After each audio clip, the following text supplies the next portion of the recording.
Hey guys, so I want to welcome everybody to tonight's networking series we got going on with Echo Means Business.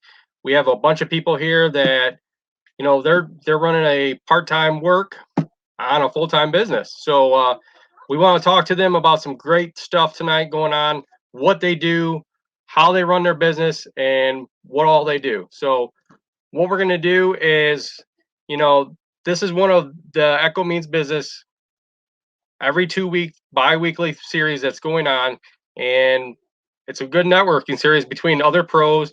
We're going to learn about what they do and all their different expertise that they have. So what we're going to do is I'm going to introduce myself. I'm Scott from Landscapes by Acme, sorry. And we're going to go over to Money Mike G, and we're going to ask, what do you do, and what do you run? Go ahead. Hello guys. Money Making Mike G is like a little slick. Michael A. Gougolis, full name, government name.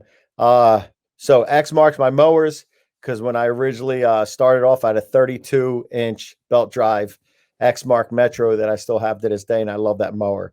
And the dealership carries X Mark, and then all my stick equipment, I'm running the SRM 225 for as long as I can remember. It's the thing that I learned string trim on, and I got a 266 Echo and a 2620 curve shaft stick edger that I love, and then Red Max 7500 and 8500 blowers, and F-150 pulling it. Nice piece of equipment. So Aaron, what are you running, and tell me a little bit about yourself. So my business is Mow It, Mulch It. My full name, Aaron Reese. It's on the screen there for you guys. I'm actually a firefighter paramedic by day, and so I run my business on my days off. As far as mower, I have a stand-up John Deere 648R. My first mower I bought, zero turn. I'm running as long as I can at this point. I actually started off aerating before I started mowing, so I kind of went the opposite way a lot of people do. I've got an X Mark push aerator. I run PB8010 backpack, 2620 pass system, which I love.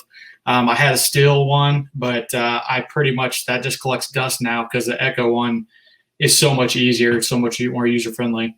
And then SRM 225. I think everybody at some point has had an SRM 225. Oh yeah, everybody does. They have issues, but every once in a while, but they're so easy to fix and so easy to run and use, especially as like a backup, which is great. And then I have a bed redefiner, which is a standalone unit. I've got a few other things, some hedge trimmers. But I run a little bit of everything, but majority of it is Echo. And then as far as the truck, I have a 2019 GMC Sierra, which I just got about a year ago. And it's probably going to be my forever truck as far as running it till the wheels fall off. So. Nice. So, Ma and Pa, what do you guys do? I mean, I know you guys have a different variety of stuff. You guys are down in Texas, so tell me a little bit about your guys' selves and what you guys do. Well, we also are mainly in the residential lawn care. We run a Ferris zero turn as well as a Husqvarna. The main thing we use the Husqvarna for is, in our area, we live in a swampy area, so it's always wet. The Husqvarna that we have has where I have a button I can press, and it turns my back wheels pretty much four-wheel drive. Locking differential. So it's easier to get out of the ground. In the event that it does get stuck, we can literally pick it up, move it over. You ain't gonna do that with no zero turn. All our hand tools is pretty much all Echo. We run also the SRM 225s. But we also have the 3020T as well, which that's the one that he loves. It's a little too heavy for me. And then we have all our Echo hedge trimmers as well. We also run Edge Pros. If y'all know what that is, I love an Edge Pro. They make them for the 225s. Literally, you just flip it sideways. You ain't got to go back to the truck or the trailer to grab an edger. Now, of course, you got to clean something up. You want to use the edger, but that makes things a lot easier. Especially for maintained edges. Awesome. So and our last guest is Chris from Horning's Yard Service. So tell me a little bit about yourself, Chris, and what's going on. Okay, well, I started in 06, and I started with a 54-inch Craftsman rider that I ramped into the back of the family Chevy Astro van. had to take the deck off every time, put it in front of the mower behind the front seats. And that's how I started. But then in 08, it was 08, I purchased the Hustler Super Z 66-inch. And I went with that because I knew there'd be some smaller yards I couldn't, but I wanted to maximize, get as much acreage mowed if I had it that I could, just being a solo operator starting out. And so now currently I have still have the 08 Super Z still running on its second engine. I had bought then in 16 a MZ61 Husqvarna that I have now as a backup because in 2019 from my new dealer that I just picked up 2 years ago, because my Hustler dealer went out of business, I run a 61-inch Skag V-Ride 2. And so switching to standard, my son uses the Super Z now, and I'm not going back to sit down. I love the standard.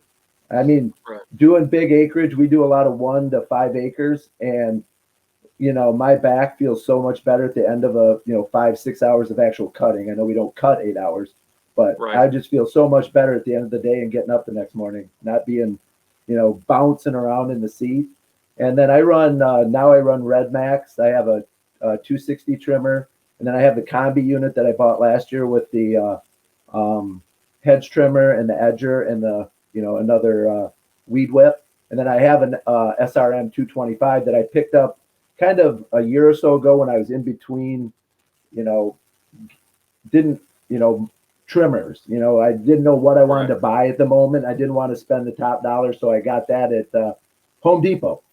And then so what else? Oh, and I run Red Max 8500s that I picked up 2 years ago. I used to run the smaller Husqvarna 150s, which were, once I moved to 8500, I'm like, I wasted a lot of time moving leaves.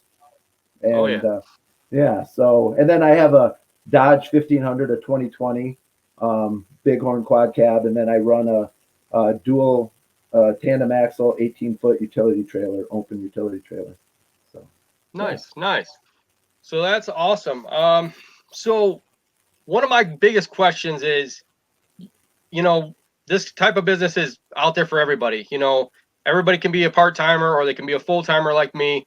But Aaron, he's a firefighter. You all got other jobs, correct? So tell me, what about your other job, and how much time do you have per day to devote to your lawn care or landscaping or whatever you guys are doing per day?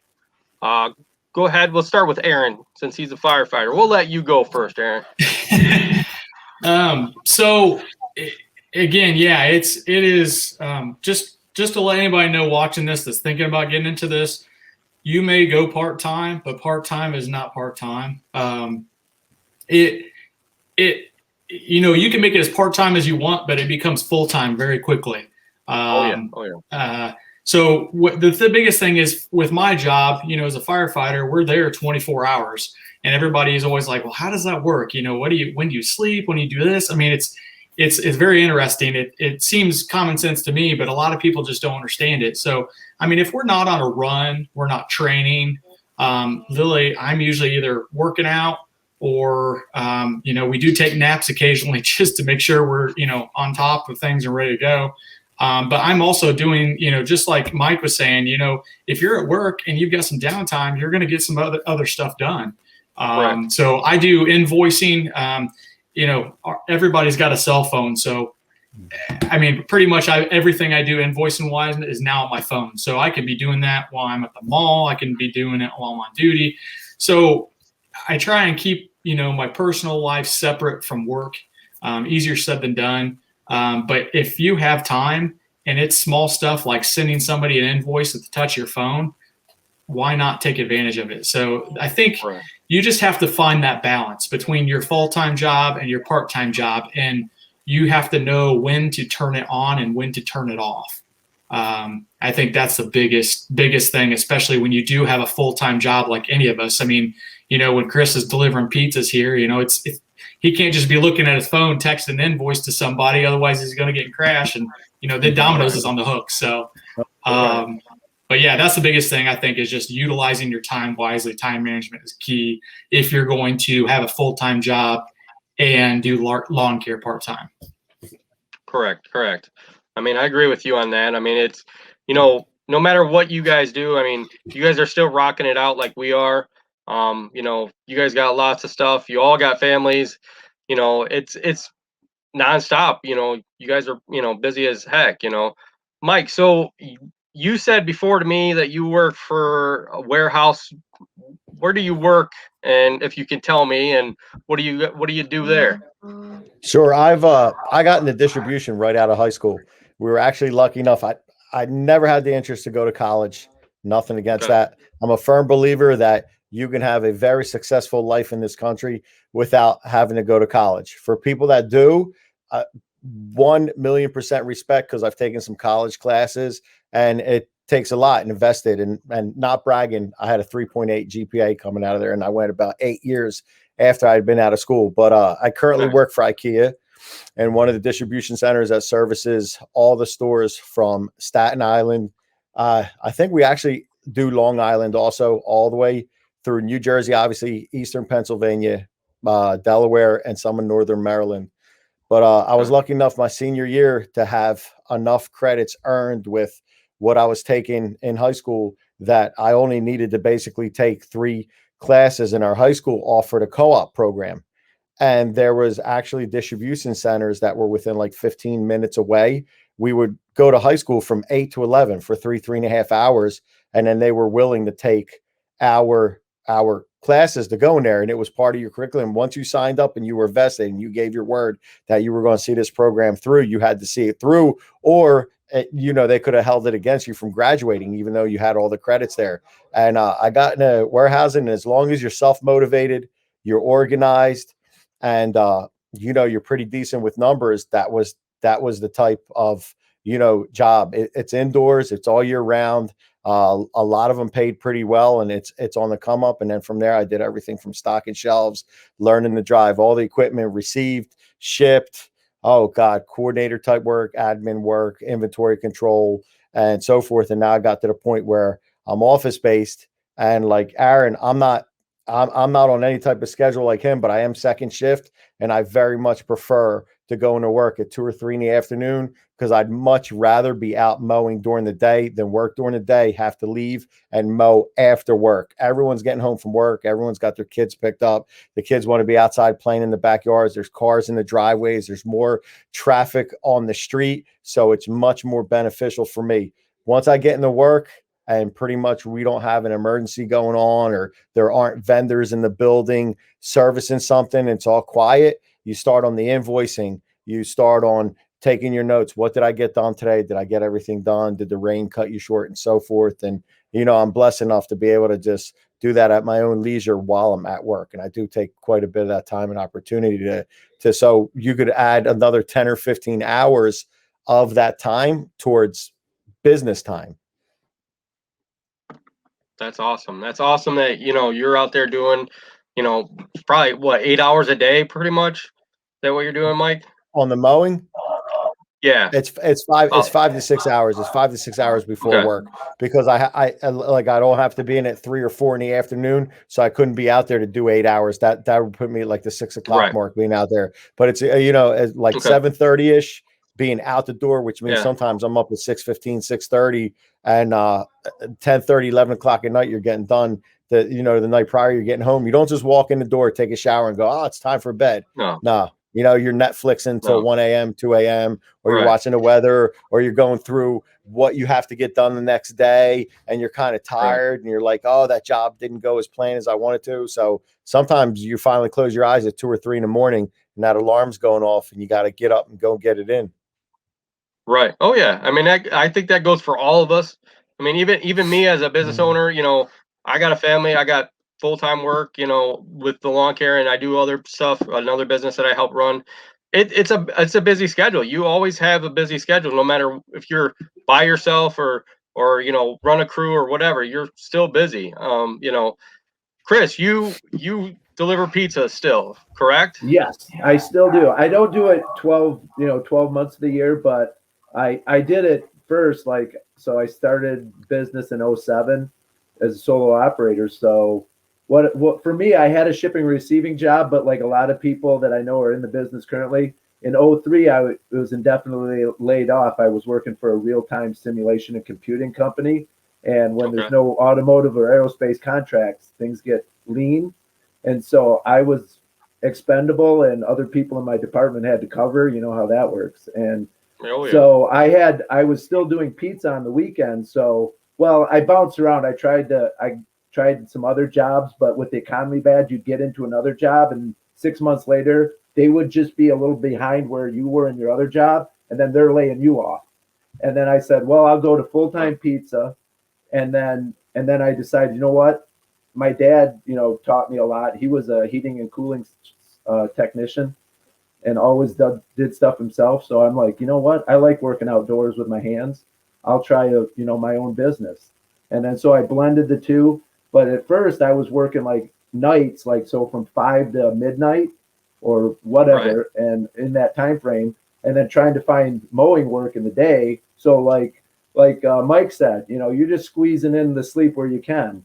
And so currently now I still work January through April doing full-time pizza, like 40, 45 hours a week, which is a little slower than April through December when you're in your mowing thing. But still, if we get a bad winter and I get a lot of snow, I might have to deliver, come home at midnight, 1 o'clock, go immediately to snow for 6 or 7 hours, get a 2-hour nap or 3-hour nap before working at 5 again.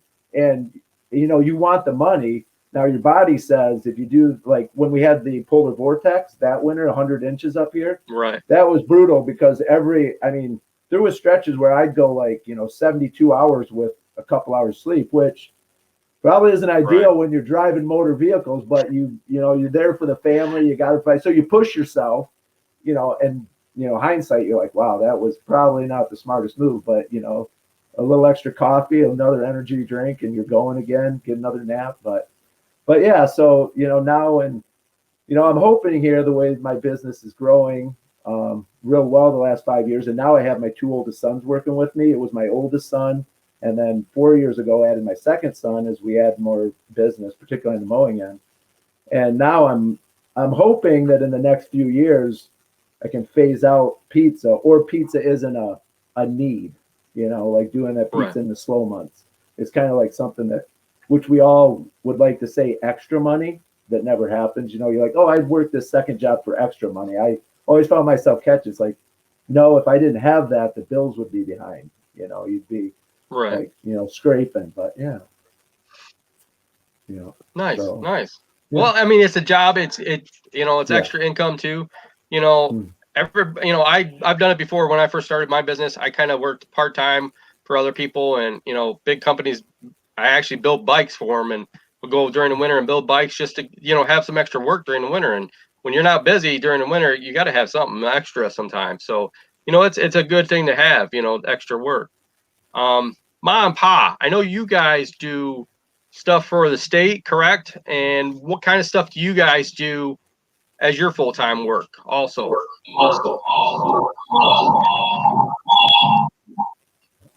Currently, I'm actually, as you can see, a full-time mom as well as a full-time college student. That's got to be busy. Yeah, that's a lot to juggle. Just a little. When Paul's at work with the IT, when I'm not doing my college work, I actually try my best to knock out our yards and stuff during the day. That way, later that afternoon, we actually can spend family time together. Can all relax at one time instead of rushing. During the summer, we have my oldest little boss, as she likes to be called.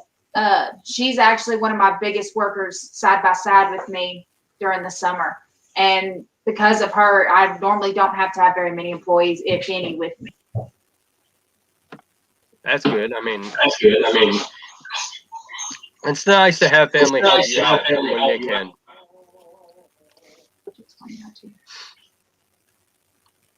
So, Paul, you work for the state in IT, correct?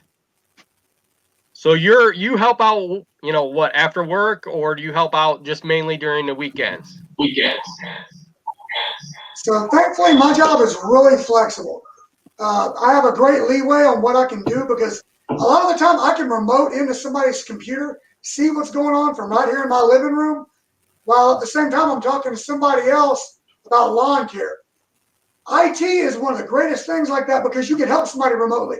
They call you on the phone. You can literally be on the phone talking them through steps that need to get done while I'm typing somebody else that's asking about lawn care. Thankfully, it's one of the most flexible things. I can play secretary while she's actually out doing the actual work. In the summertime, them two combine heads. They'll climb out of bed while it's still nice and cool outside. By 12 o'clock before it gets dark, they'll be rolling in. On big projects, that's whenever I actually lay hands on and help out. Oh, Nice. pretty fluffy, Nice. Mike.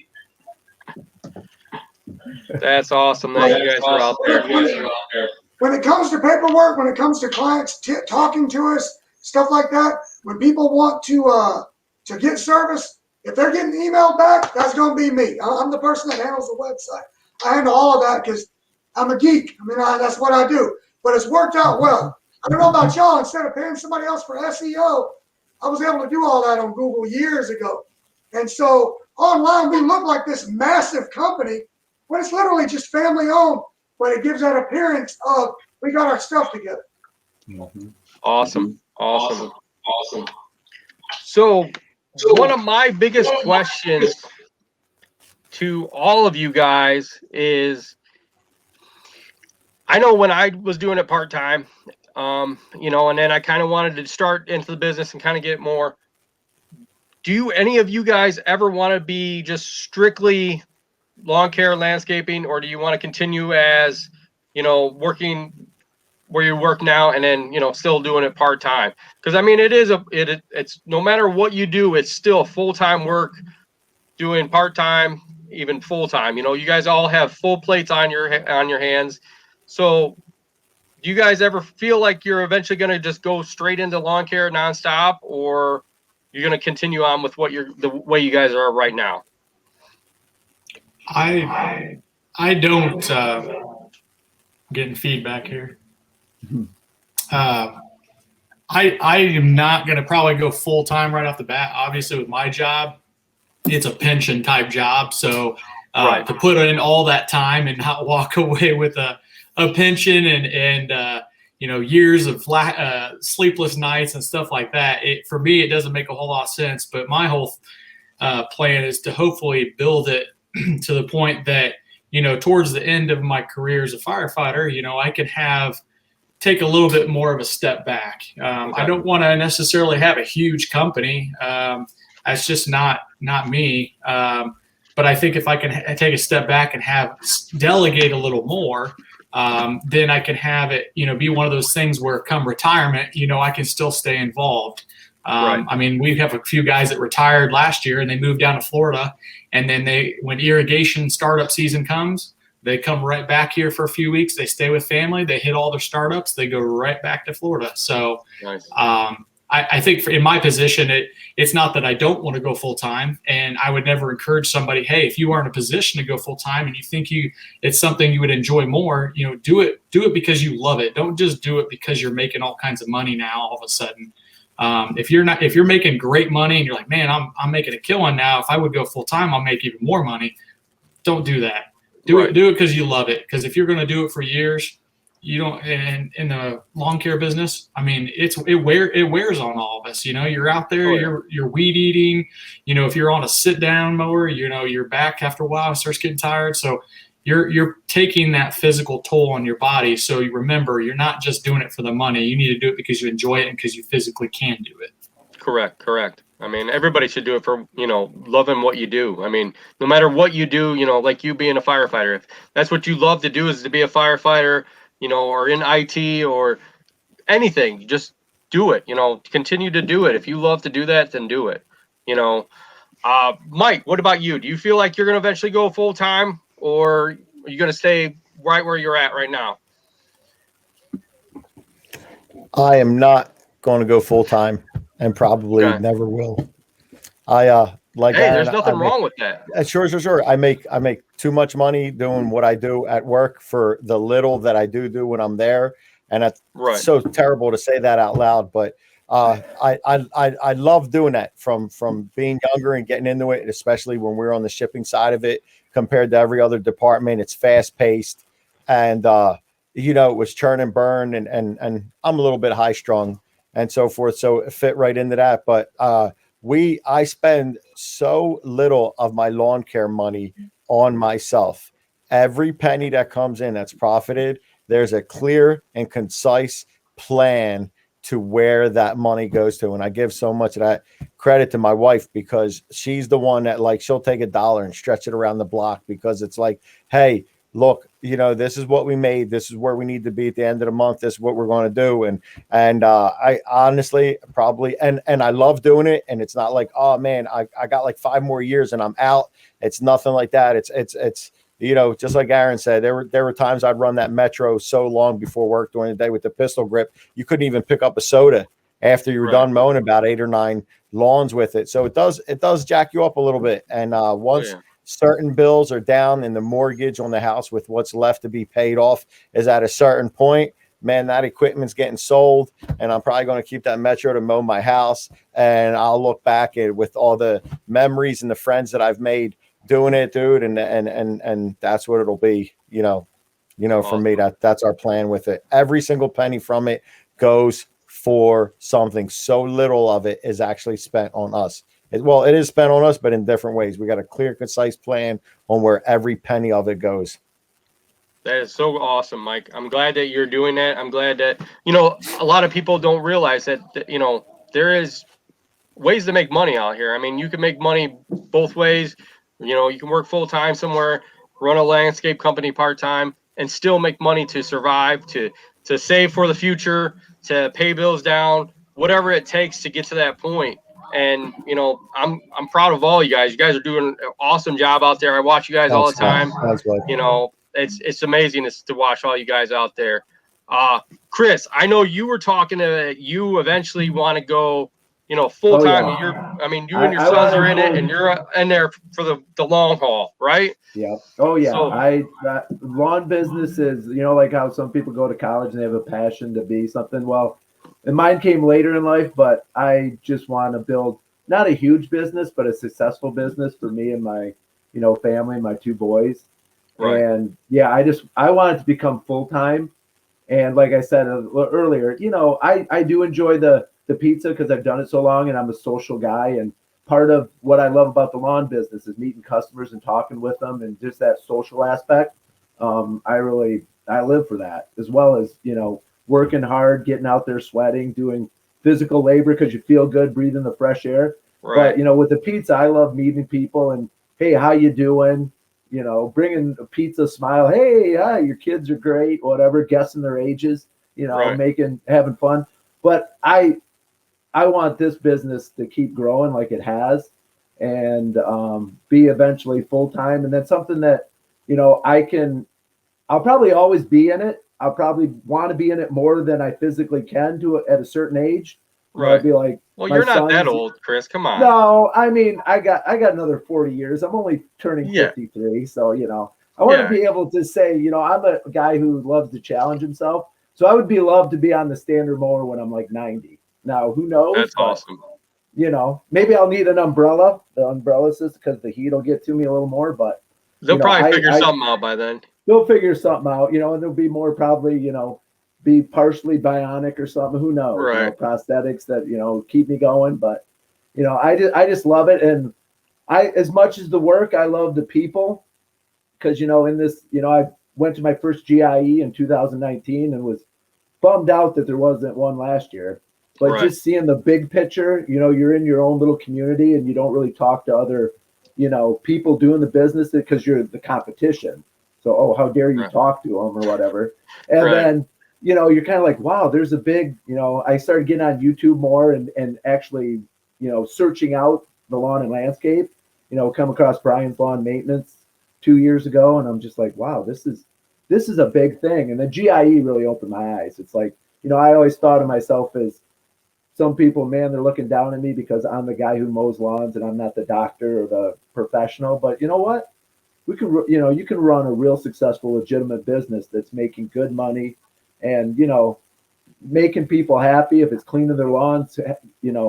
I love seeing the reaction and the words when you like take a house that's been neglected for a couple of years and they're like, can you help me? And you fix it all up. And they're just like, their eyes get big and they're like, this is my yard.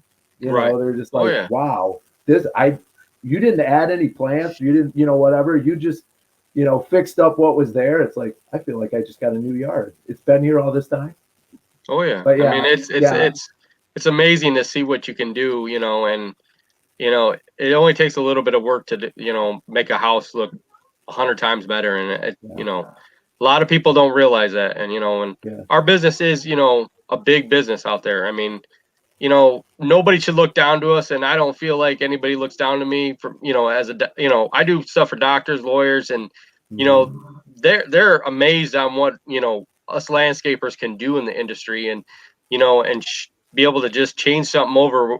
They might be able to do, a heart, transplant or whatever, but they can't plant a plant, and that's just Scotty, someone's got to dig the holes, baby. That's right. We That's all right. can't be heart surgeons. Someone's got to be out there with the shovel, digging That's the right. holes and running those mowers. Well, Not to cut you off. This pandemic that we are still going through, I mean, that just showed they're not looking down, they're looking to. Right. I mean, everybody has been looking at their yard for the last 12 months thinking, man, I didn't realize my yard really looked that bad. Right. Or, yeah, I mean, Lowe's, I used to work at Lowe's before I got hired at the fire department, and they were doing, Black Friday sales every single day of the month for almost a full year. I mean, people were doing home projects, people were investing in their yard. So they're looking to people, not down at people at this point. No. I mean, I think, since the pandemic, I think all our businesses have benefited tenfold, because that homeowner's at home, especially last year when that homeowner was at home. I mean, they were looking out at everything, they weren't stopping services in our area. They were looking at stuff and saying, well, I need this done. I don't know why I waited so long to get this. You could have been telling them for years that, hey, you need this tree trimmed, but now they're all like, go ahead and do that tree because it needs to be done. I can't stand looking at that tree, so I think it's benefited all of us. So, it's awesome that how this has all worked out. Ma, Pa, do you guys feel like you're going to go full time? I know you're saying that you're a college student full time. So you're planning on going into what? Currently, I'm getting my bachelor's of sociology. I'm actually looking to get with the state, work for Child Protective Services, CPS agent. Once I start working for the state, we'll still have the lawn care as pretty much a part-time job, but it's going to be more for our two girls. We want some to pass on to the kids. That way they're not making $7.25 at McDonald's when they turn 16. I could toss them the keys. They can go out and get it done. Give me 10%, you keep the rest of it. Right. Set up the next generation so they ain't got to do flip burgers. It gives them a work ethic, especially since our 13-year-old already works with me during the summer. On flower bed jobs, we actually bring our 7-year-old with us as well, and the customers love it when she's out there picking the weeds and working side by side with us. And, I just got to brag. I guarantee my 13-year-old can back up a trailer better than anybody's employee that's watching. I'll put money on it. Love to see it. Love to see it. So I got to brag, kid. You're going to lose that money. But need to post that on Instagram for backing it up. Yeah. Oh yeah, definitely. So how stressful is this running, the business and, working full time? Is it very stressful for you guys and your families, or is it, like Aaron said, you got to have your good work-life balance, and I think all of us have that, you come home, you spend time with your family, but is it still as stressful as, running, a normal business? What do you guys think? I'll say for myself, it's not as much now. It was in the first, several years. I think for me, the biggest thing is that transition. Cause I, if there's snow, I do it, but you get in a, and it also shifts your hours. Cause I'm working like a 5 to 1. And then also for me, it's like, how quickly is this, how much business I'm going to get in the spring? When's mowing going to start? So it's kind of like cutting off the other business and giving them because I like to, I mean, everybody like give it a couple weeks, so you're not just like, Right. oh, bye, I got to go tomorrow back to my other job. So I find the only real hard thing is getting yourself transitioned back into, now you're going mowing and, you know, the yard maintenance, which I focus on, mulch, and, you know, not really the landscaping end, so to speak, but, you know, it's making that switch, and then also switching your sleep too, because, you know, like Mike said with his, you know, even I'll come home from pizza and I know I should be getting to sleep, but you get something to eat, you pop something on, you're just thinking about either the next day or what's going on in your family, and you find yourself looking at the clock and you're like, oh, it's 3:30 in the morning. It's like, what am I doing? I got, you know, whether it's going into pizza or not, or I have, you know, appointments or something. It's like, I got to be up at 7. I'm going to be tired, you know, and it's just switching back and forth. But that's why, I mean, on top of I love the business, that's where I want to be, is where then I can just, you know, 12 months of the year, it's my family and the lawn business. Just have to balance those things. Nice. Anybody else? Yeah, I second that. I mean, I think the biggest thing, like with my job, I mean, I do have some flexibility. You know, there's a lot of companies out there say, hey, we're gonna be there to mow every Wednesday. Well, if I'm on duty, that's not gonna happen. So the biggest thing, I think, in anybody that's maybe watching this that does work a shift schedule that kind of alters as far as police officers, firefighters, you know, first of all, be upfront. You know, I talked with Sam in another interview a while back. Be upfront with your customers. Let them know, look, this isn't necessarily a part-time job for me, but, you know, communicate. The communication is the biggest thing. If you ask anybody that calls you to inquire about an estimate for landscaping or mowing, you know, 9 times out of 10, that one complaint they have is the communication. The communication didn't happen with the previous company. You know, communicate to them, hey, I work a shift schedule. I may not be here every Wednesday, but I tell my customers I will either cut the grass on Wednesday, Thursday, or Friday. And the reason I tell them that is so that they can enjoy their yard with their family and friends and cook out on the weekend. So before the weekend, I set that expectation that, hey, I will get your yard mowed. Now, the weekends, you know, if I'm not on duty, I try and make sure the weekends is family time. Occasionally, there may be one instance. A few weeks ago, I got sick. I had to mow a few yards on Saturday because I couldn't mow it because I was sick during the week. But communicate with your customers, because if you do, they will understand. Now, if you're consistently communicating, hey, I can't do this, I can't do that, I'm not going to do that, then you're not going to become reliable. But communicate to them, set expectation early. The first time you talk to them, the first time you get them as a customer, and then just roll with the punches, you know? And again, that's more geared towards, I think, anybody, but specifically people that are on a shift schedule. That's be my recommendation. So.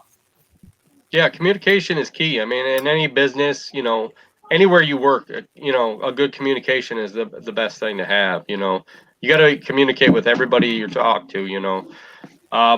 What about you, Mike? Is it really stressful? I mean, I know you said you're up till almost what, 1, 2 o'clock pretty much, because you got to unwind. It's stressful, but you know what the craziest thing is, and I'm sure a lot of guys will attest to this. It's so much of that stress we put on ourselves.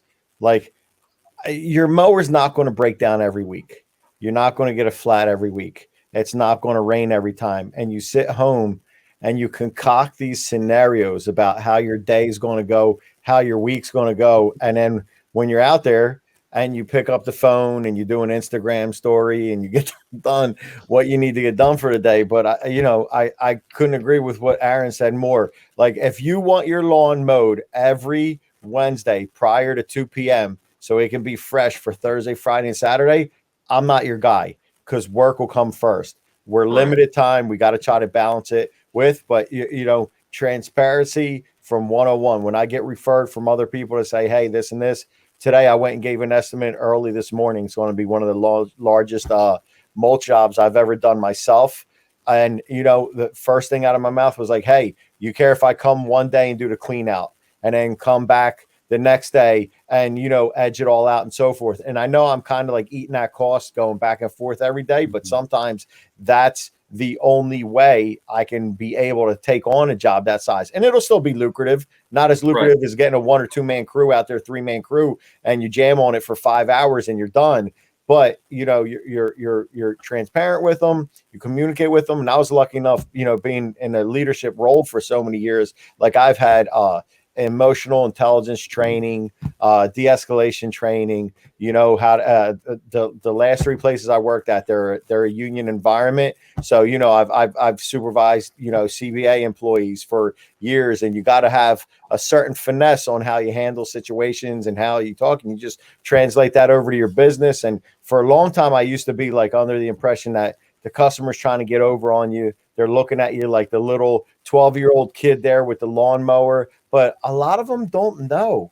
Sometimes you just got to walk them through things, you know, and I stopped taking stuff personally and kind of got to the point where like you educate your customers, and a lot of them are to the point where they're like, oh my God, I'm so sorry. I was asking you to do that for so long. And I understand what you mean by that now. And, you know, and it makes sense. And that's kind of how we move everyone forward. Correct. I mean, you gotta be able to educate the customer also. I mean, education is key, you know, on letting them know what's got to be done. A lot of customers don't know, you know, what the perfect height is, you know, when bushes have to be trimmed. And, you know, like you said, Mike, you know, as long as you tell them ahead of time how it's going to be ran. I mean, I even, you know, I only have 2 guys that work with me, and I'll go out and tell, you know, a customer, they'll expect, you know, that we're going to get a job done in 1 day. And I'll say, hey, this could take 2-3 days. You know, I want to make sure that it's done properly and done the right way for you, and be able to last for you for years. So, you know, you got to let them know and educate them the best way. Chris, I'm so sorry. Can I interrupt? So I just want to say one thing, because my brother-in-law is sitting here, and he's the one that's like in the exotic car end of things, and that's how I'm blessed enough to go on these rallies. But we were at the shop 2 nights ago putting on that grass flap. And we go, long story short, we're in the middle of conversation, and he goes, Mike, what's this mower run? And I was like, this 36-inch was like 8,500 out the door because it was a leftover. They were offering, and it blew his mind. It took him back a second. He goes, what? That's what they cost? And I'm like, bro, that's what this one costs. It's a 36-inch deck. I was like, they got them running 15 grand, 20 grand. And it I wouldn't know what, you know, an XR5 Jaguar SUV, you know, fully loaded is going to cost a month on a lease. He'll be able to spit numbers at you up and down, left and right all day long. But just from his point of view, that moment to get educated on what they are. And I was like, dude, everyone thinks like I said, we're these little 12-year-old kids pulling these little like push mowers around. And I said, dude, just my Metro, that's almost 20 years old, you know, to buy that belt drive now that they still make is going to be $3,500. Right. I mean, every piece of equipment we own, you know, even you guys own some really big equipment, and it's not cheap. It's not, you know, it's not a $20 mower, and we're not out there, you know, busting our butts for, you know, $20. We're out there, you know, because we have equipment. Every one of you guys have the big equipment. You got Echo, you got Still, you got Red Max. It's all expensive pieces of equipment, and you know, it's not really, you know, it's, you guys are like running a full-time business because you have all the full-time equipment. You know, it's a lot of money involved in what you guys do, you know, and it's out there, and it, you know, people don't realize it. Yep. You know, it's like Mike said, if you're not the kid down the street that's 12 and you're mowing with like you said, Chris, your dad's equipment, you know, you're out there, you show up with, you know, good equipment, you know, big equipment, and it costs expensive. It's not cheap, you know. So Chris, why did you get into lawn care? Well, the main reason I got into lawn care is I was trying to figure out how, you know, like I said earlier, the recession time in 2003, I had a decent shipping and receiving job. It had Blue Cross Blue Shield, you know, 2 weeks sick time, 3 weeks vacation. At the time, not like, well, everything's, you know, cost of livings went up, but, you know, like as younger in my late 20s, you know, around 30, you know, $16, $17 an hour with full benefits and vacation time, you know, it was good job. And then I did pizza too on Fridays and Saturdays. So I had a good thing going, and, you know, getting laid off from that indefinitely, which I knew was going to be permanent probably. And it was, and then bouncing around different jobs. I was tired of being at the whim of the business owner and not knowing, is he going to keep me 6 months? What, and then on the unemployment line, which doesn't pay anything, even if you get the top. And I was handy. I'd fix stuff around the house. I, loved mowing, loved being outdoors, loved camping, the whole 9 yards. So I was thinking, what can I do, like business for myself? And I realized, getting into a mowing, landscaping, lawn business is something that you don't need a ton of money to get started in it. You don't need a building, rent, equipment like you do with a pizza store, Right. and you can do it gradually. You can pick up your neighbors, you can pick up 3 or 4, and you work it in with what you're doing.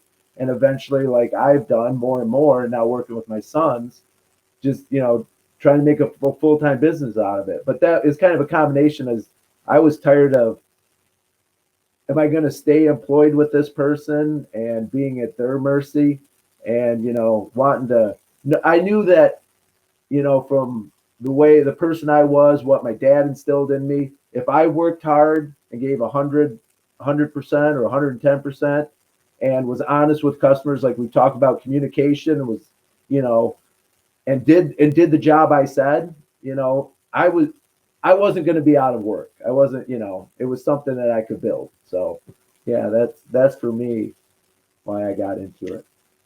Yeah. Right. So here's a question to all of you guys. Is it cheaper to be part-time lawn care business, or is it about the same? Anybody? Go for it, Mom. I would actually have to say it's about the same depending on where you're at. You can make it more intense to where you have more on your plate, or you can make it to where it's just enough for you to maintain it. The more you have, the more hands-on you need. So if you can keep it light, you can get it done with 3 people. Yeah, it's whatever you can maintain. Don't ever overstep to the point that you're pulling your hair out because you don't know what you're going to do. Once it gets to that point, you need to start reaching out and actually expanding. Don't, like the old saying goes, don't bite off more than you can chew. And to go back to the previous question, stay highly organized. Yes. Mm-hmm. Separate your actual regular full-time job from this, but stay highly organized. We have a board that we actually mark everything on. Our customers, when we've hit them last, estimates that are coming in, possible quotes that we need to go out with, and we keep everything highly organized. How much we have inside of on a credit card that we've actually used for the business, and so on. Staying highly organized is super important. Awesome. Organization is definitely key. I think nowadays with the phones, it's a plus to have phones. I use my phone with Jobber nonstop. I don't know. Mike's probably running invoices when he can. Aaron's running invoices with he can. Is organization a big key for you guys too? Yes, definitely. Okay. You learn that quick, organization man. and efficiency. If Yeah. you can be more efficient, kind of like Ma said, you only take on so much. At a certain point, you do have to get to that point where you may have to have that extra help. And then at the same time, you're running a larger business while you're going to have more costs. So as far as, is it cheaper? I would say it's about the same, but you got to remember, companies that are running with 100 employees have a lot more expensive because they have 100 employees. They've got payroll, they've got insurance. And that's the biggest thing, is that a lot of these customers that we deal with, even in the part-time business, they'll look at us and say, oh man, why are you charging so much? Well, because I pay insurance too. It may be just me, but I pay insurance. I pay for licensing every year. I pay for, fuel. I'm paying the same $2.87 a gallon that the full-time guy's paying. We're just paying things on a different scale compared to the larger companies. So I would say it's Correct. the same when you put them side by side, if you were to compare them. Correct. Yeah. I understand how it is. I have employees, and the costs are more expensive, and by being solo, do you get any, like, a homeowner come up to you and say, you're by yourself, I'd rather have a bigger company do it because I don't think you can handle it? Do you ever get that? No, They Mike says love no. they love that they get Mike G on the phone. You know, Right. you're not getting an office, you're not getting global or TGI contracting where like you look out and they rutted up your lawn because they mowed it in the same direction. And every week it's a different kid out there string trimming because they're flopping through employees, and you call and they're like, thank you for calling global. You know, press 1 for this. You got a problem, you pick up the phone, you're going to get me, I'm going to get back to you right away, and we're going to figure out a solution. But just like the guys other said, I'm a sole proprietor. I didn't go LLC because my liability for me, I looked at the numbers. Like my dad was first generation Greek, took the plane over and worked. So I knew about money before I knew about anything else. I knew Right. that the fundamentals in business was you need to make more than you spend, and you need to always evaluate, do you need to spend the money? And we like nice things, man. We're designer brand people, and if anyone's got a problem with that, like, you know, everyone's got their own stuff that they want to spend money on. I like spending some money on clothes and sunglasses when the time comes, so I can have the little bit from that budget to show for, you know, what we're going to do without everything else planned. And some of that comes from the full-time money because the landscape money frees that up. But it's the insurance for my equipment right now. If I was to take it to try to sell another $15,000-$20,000 worth of work, my insurance would go up because I'd have to have a higher, pay a higher premium for higher coverage. Right. And for me, it wouldn't be beneficial unless I took the next really, really big push, because the business runs so lean, and my overhead, besides like your tax and insurance, is so small that like I'm running so much of it back into my pocket. If that makes sense. Right. Oh yeah. I think all of us like, you know, our own things. I mean, I love to buy lots of hair gel. So, I mean, there is all that out there, you know. Me too, man. Yeah. Me I too. mean, I think you got shavers going on, but I mean, hey, your sunglasses are always, you know, a big thing. I mean, everybody's got their things that they like, you know, and we all put our money towards whatever we have to, and, you know, but we all have our profits. Do you guys ever get any negativity from other companies? I mean, I know in our area, till about a couple years ago, another company would show up and they would think the worst of you. You know, if they're on a yard and then another customer's there, they're gonna say, "Oh, that company ain't. They're not worth it." You know, I would never go with that company. You guys ever get that around your area from other companies? We are actually just the opposite. So because we've actually been around for 6 years now doing what we're doing, the website's been up and going for 5 years.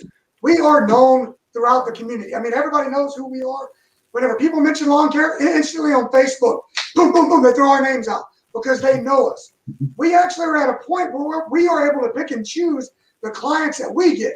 Whenever people call us, if it's not near one of our current clients, we can't get them all. It's impossible. So I don't mind throwing out that work to somebody that's hungry, somebody that's new, that's starting out. You have insurance. You prove to me that, you know, you actually want to do this. I don't mind throwing that overflow. We've been doing that for 3 years now to people that are just starting out, giving them that extra incentive. Whenever it comes in, hey, bud, I ain't got it, but you know what? I know somebody that does.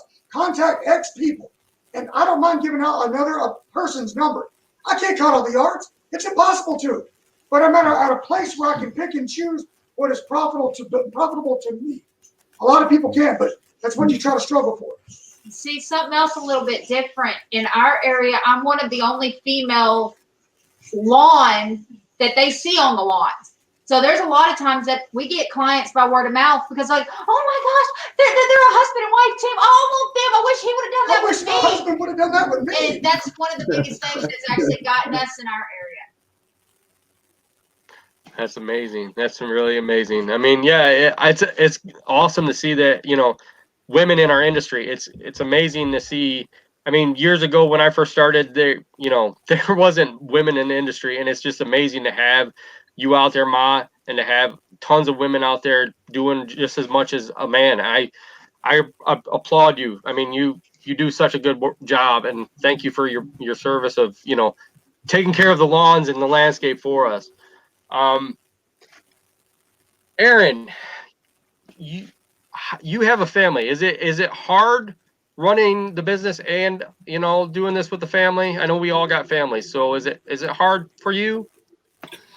I'm not going to lie. Yeah, it's hard. I think, you know, the biggest thing is you have to be realistic. You know, and again, like I had mentioned before, you have to try and set that aside time. So I try, if I'm not on duty on a weekend, it's family time. Partially because our son has soccer games all weekend. You know, he plays club soccer, so we stay pretty busy as a family. And I think the biggest thing is my wife and I, when we don't have the kids, you know, it's we go out on a date or we try and go have dinner. You have to. It's hard, but it's going to be even harder if you don't try and plan and set time where you say, all right, this is family time. You know, the other day I was actually working on installing something on my trailer, and I had just gotten back from mowing some lawns, and our daughter's out there, you know, whizzing around. We're trying to figure out if it's called a rip stick. It's like a skateboard and it wiggles and stuff. So I went out there and, you know, I played with them. I tried to do it and I busted it real hard. But, you know, if you're doing something and you're with family, I mean, like Mom and Pa said, I mean, family means a lot to me. You know, in the fire service, that's my family away from home. You know, I'm there a third of every year. Which when you think about it, it's like, man, that's a lot of time. So I think, you know, it's not hard. It's going to be difficult, but you have to learn how to balance it. And I will say, you know, last year and the year before, I was terrible, you know, but I'm getting better about figuring out, okay, hey, you know what? It's time to work on my landscaping today. It's time to, you know, my wife needs this project done. Okay. I need to get it done because I've been procrastinating. So I'm going to get it done. But again, when you need to do that, you need to balance and figure out, you know what, hey, I got 10 lawns. Instead of doing all 10 lawns on 2 separate days, I'm going to bust it and knock out all 10 lawns today. That frees up this day to either get stuff done at home or, you know what, I get a large mulch job. I can do the mulch job on that day. So, you know, be realistic and time management, and it will be much easier. It's not going to be effortless. You're going to have to put in some work, especially like this says, it's part-time, but it's full-time too. So. Right. Yeah, I mean, we all refer work. I know I refer work. Mike and Chris, do you guys refer any work to anybody else? I mean, is there other companies that you would, you know, give somebody else work to? Oh yeah. Yeah, I mean, for me, I refer, like, I don't do any like tree work other than, you know, some small stuff you can handle with a, you know, out in the middle of a yard, but you know, not like no 30, 40, 50 footers, because, you know, if it's way out in the property, but if it's anywhere near where it possibly could hit structures, you know, I'm like, you know, obviously liability wise, you're just staying away from that. So tree, and then landscaping. I mean, like I think I mentioned earlier, me and my sons, we focus on the mowing, the mulch, the hedge trimming. You know, I basically tell people, what do you do? Well, we're not really landscaping. We're the yard handyman. You know, I don't even do aeration. But, you know, so doing the stuff the homeowner would do, either if he could do or had the time. So, yeah. And so anything like, you know, extensive landscaping, anything you need, you know, I have, you know, a couple of companies that do more of that, you know, have the Bobcats, have the skids, you know, that stuff, and can handle that. I'll do some yard work if it's, you know, something you can tear out with shovels or, you know, a rototiller, and then throw in like a 10 by 10 section of some rolled sod. But other than that, if it's anything extensive, you know, I know, you know, a couple different people in different aspects of landscaping, and pass it to them. Hey, don't forget me. I'll travel. Believe me, I'll travel You will, anywhere. yeah, I'll travel to Jersey. I mean, I don't mind. I'll go to Texas too. Wherever you guys are, I'm willing to travel for all you guys too. So, you know, keep that in mind. So I don't mind. I might have to stay in your house for a couple days and just, you know, make sure you guys feed me well. I and, like gas. I like gas stuff. We got more bedrooms than people in the house, bud. Hey, that's good with me. So Mike, you refer stuff to. You said you had somebody people you refer to. Yeah, I got the larger guys around me, but it's to kind of touch based on what I was saying back before, it's kind of comical because like your customers that you have for a long time, they see you pull up in my F-150 with my 12-foot trailer with my 2 mowers and hedge trimmers and stick equipment, and you're mowing and you're trimming bushes and this, and they're like, I gave your phone number to someone, they need a tree taken down. And I'm like, well, have you not watched me mow your lawn for like 2 years now? Did I ever like show up with like the rig and chainsaws and everything? So it's kind of like funny and educating them, be like, oh, I really appreciate it. I'm glad you gave out my number, but I've never mentioned I do tree work. I've never brought it up, but it's man, you know me, I'm always shaking hands and kissing babies, dude. I politic with everybody, and if it's we had a guy do tree work for us like 15 years ago, and he still sends me a Christmas card to this day, and I refer him. We haven't spoken in 12 or 13 years. I refer him out to everybody for that. And then I got other local guys really, really close to me for paver work and stuff like that. Anyone needs hardscaping or anything, I was like, I don't touch it.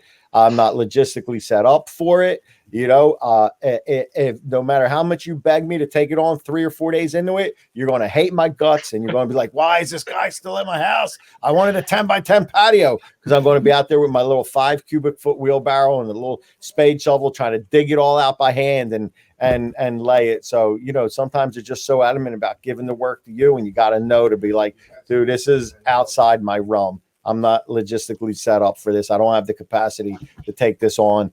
This is who you want to call. They'll treat you right. Tell them I sent you. Awesome. So I want to thank everybody here for coming. I want to thank everybody that joined on tonight on YouTube. We're having this series every 2 weeks. We're going to have other people. There's going to be different hosts. Go to echomeansbusiness.com. Sign up. If you're not signed up, sign up. Become a member today. Download it to your phone. There's great information from everybody in this that are here today and a whole bunch of other people. You don't want to miss out on anything. So, but I want to thank everybody that's been here today. Thank you guys for coming on. Great meeting you. Nice meeting you guys.